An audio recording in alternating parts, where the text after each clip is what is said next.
వ్యవస్థ మీద కానివ్వండి, మరి లా అండ్ ఆర్డర్ మీద కానివ్వండి, చట్టాల మీద కానివ్వండి, ఎట్టి పరిస్థితుల్లో కూడా గౌరవం కానీ మర్యాద కానీ ఆయన లేదు. మరి ఆయన ఎలా ముఖ్యమంత్రిగా 5 ఏళ్ళు పరిపాలన చేశాడో, మరి పోలీసులు ఆంక్షలు విధించినప్పటికీ కూడా కాలదన్ని చట్టాలని మరి ధిక్కరించి ఆయన వెళ్ళాడంటే అట్లా వేలాది మందితోటి ఊరేగింపులు చేసుకుంటా వెళ్ళటం, మరి వివాదాస్పదమైన వ్యాఖ్యలు చేయటం, పోలీసులనే రాక్షసులుగా ఆయన సంబోధన అంతా చూస్తే కనుక ఆయన మానసిక స్థితి మరి ఏ రకంగా ఉందో మనం అర్థం చేసుకోవచ్చు. రాక్షసులు అక్కడికి వచ్చిన వాళ్ళు కూడా డిఎస్పీ గారిని ఆడియో క్లియర్ గా ఉంది సార్, నరికేయండి చేయి నరికేయండి అని చెప్తున్నారు ఆయనది. అదేనండి, అదే వాళ్ళ యొక్క నైజమే అది. అడ్డొచ్చిన వాళ్ళు నరుక్కుంటా పోవటం, బుల్డోజ్ చేసుకుంటా పోవడం, తొక్కించుకుంటా పోవటం. మరి అక్కడ మన పల్నాడు టూర్ లో సత్తెనపల్లి దగ్గర ఏమన్నా సింగయ్య తల మీద నుంచి టైర్లు నడిపారు. నిన్న జరిగిన కార్యక్రమంలో రైతుల ఆత్మ గౌరవాన్ని మీద నుంచి టైర్లు నడిపారు. అదే కదా, ఇది కేవలం చిత్తూరు జిల్లాలో ఉన్న మామూలు రైతులు ఒకటే కాదండి, ఈ రాష్ట్రంలో ఉన్న రైతు అనేవాడి యొక్క ఆత్మాభిమానం మీద టైర్లతో తొక్కి చంపారు, ఆత్మాభిమానాన్ని అవమానించారు, రైతుల్ని ఘోరంగా ఆత్మ గౌరవానికి దెబ్బతీశారు. అసలు సాధారణంగా ఏ రైతైనా కానివ్వండి, తన పొలంలో పండిన పంట అంటే ఎంతో ప్రేమతోటి ఆ పంటను చూసుకుని మురిసిపోతాడు రైతు. ఆ పంట నుంచి వచ్చిన ఈవెన్ వరి కానివ్వండి, లేకపోతే మామిడికాయలు కానివ్వండి, ఇంకో పంట కానివ్వండి, ఆ పొలం నుంచి పండిన పంటను చూసుకొని తన బిడ్డలాగా అపురూపంగా చూసుకుంటాడు. మార్కెట్కి అమ్మే వరకు కూడా ఎంతో ప్రేమతోటి, కొంచెం కూడా తడవకుండా పాడవకుండా ఎంతో సంరక్షించుకుంటా ప్రేమని ఆ పంట మీద, ఆ ఉత్పత్తి మీద ప్రేమను పంచుతాడు రైతు. అవును, అలాంటి రైతు ఆత్మాభిమానాన్ని, ఆ ప్రేమను చంపేశాడు జగన్మోహన్ రెడ్డి గారు. ఇది ఏంటంటే ఆ విన్యాసాలు ఏంటి? 5 ట్రాక్టర్లు మామిడికాయల మీద తొక్కించుకుంటా వెళ్తే అది నిరసన అనేది అది తెలిపే విధానం అదే. ఎవరు సార్ వీళ్ళు నిరసన తెలపడం ఏంటి? ఏదైనా ఇబ్బంది అవుతే రైతులు మాట్లాడాలి కదా, రైతులు కదా నిరసన తెలిపాల్సింది. రైతులు ఎక్కడా లేరు అక్కడ, వీళ్ళు ట్రాక్టర్లతోని ఆ మామిడికాయలు తెచ్చి పోసి వీళ్ళు నిరసన తెలపడం ఏంటి? ఇదంతా వీళ్ళ యొక్క వికృతమైన చర్య, పరాకాష్ట. ఇది వికృతమైన చర్యలకు పరాకాష్ట అన్నది.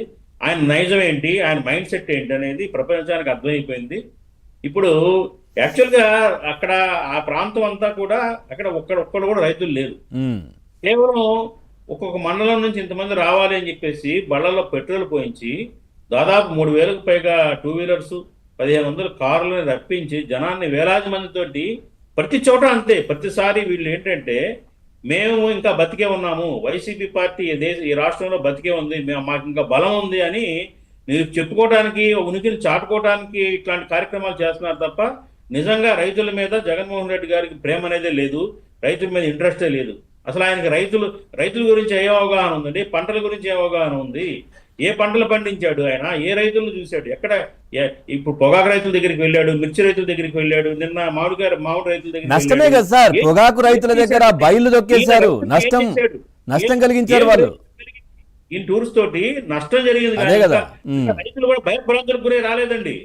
ఒకవేళ ఎవరన్నా ఆయన అభిమానించే రైతులు ఎవరన్నా ఉన్నా కూడా నిన్న ఏం తొక్కిసరాలు జరుగుతుందో మన కాళ్ళు చేతులు పోతాయో లేకపోతే తలకాయలు పోతాయో అని భయపడి రైతులు కూడా బయటకు ఎవరు రాలా. అదొకటి సార్, నిన్న ఒక రోజు గడిచిపోయిందంటే అది చాలా నష్టం. ఎందుకంటే అంటే దాదాపుగా 90% అయిపోయాయి, ఇప్పుడు చివరి దశలో ఉన్నాయి. ఇంకా మామిడి వర్షాలు బాగా పడ్డాయి అంటే పాడైపోతుంది అంతా. ఇప్పుడు నిన్న ఒక రోజు మొత్తం మార్కెట్ యార్డ్ బంద్ చేశారు కదా, చాలా ఇబ్బంది, కొనేవాళ్ళు లేరు, కోసుకొని పెట్టుకున్నారు వాళ్ళంతా. అవి అమ్ముకోవడానికి పనికి రాకుండా పోతే ఒక్కరోజు పోయింది అంటే వాళ్ళకి అమ్ముకోనికుండా చేయడం కూడా ఆ రకంగా నష్టమే కదా. నేను ఒకటే అడుగుతున్నానంటే, నిజంగా ఈయనకి చిత్తశుద్ధి ఉంటే కేంద్రాన్ని అడగాలి. కేంద్రం ఏదైనా వ్యవసాయ పంటల, ఆహార ధాన్యాలైనా కానీ, హార్టికల్చర్ పంటలైనా కానీ వాటికి ఎంఎస్పి మద్దతు ధర, మినిమం సపోర్ట్ ప్రైస్ ని ప్రకటించాల్సింది, ఆదుకోవాల్సింది, రైతులు నిలబెట్టాల్సింది కేంద్రం. రాష్ట్రాలు మార్కెట్ ఇంటర్వెన్షన్ లోనే మాత్రమే జోక్యం చేసుకుంటాయి అంతే తప్ప మూలంగా ఏ పంటకైనా కానీ ఎంఎస్పి నిర్ణయించాల్సింది కేంద్రం. ఈయనకి దమ్ముంటే కేంద్రంలో ఉన్న మోడీ సర్కార్ ఎందుకు అడగడు? భయమా?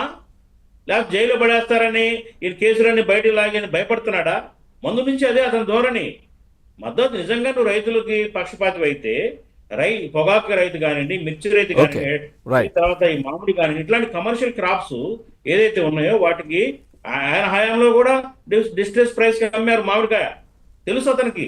నువ్వు ఎవరిని అడగాలి?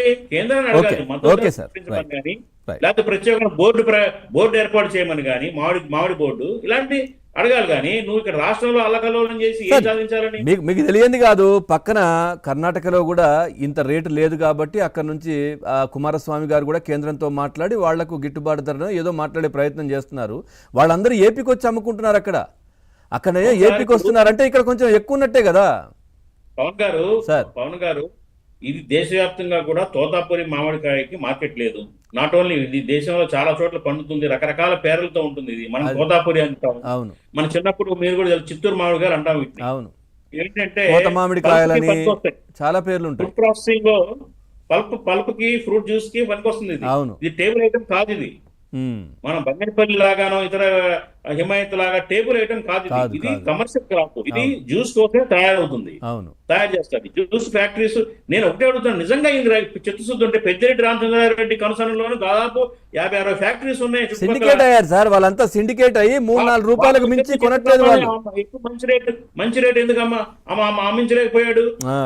వాళ్ళని ఎందుకు మంచి రేట్ ఇవ్వాలని అడగలేకపోయాడు? నిజంగా చెప్పాలంటే వాళ్ళ ఫ్యాక్టరీల ముందు ధర్నా చేయాలి జగన్మోహన్ రెడ్డి. ఖచ్చితంగా అదే చేయాల్సింది ఆయన.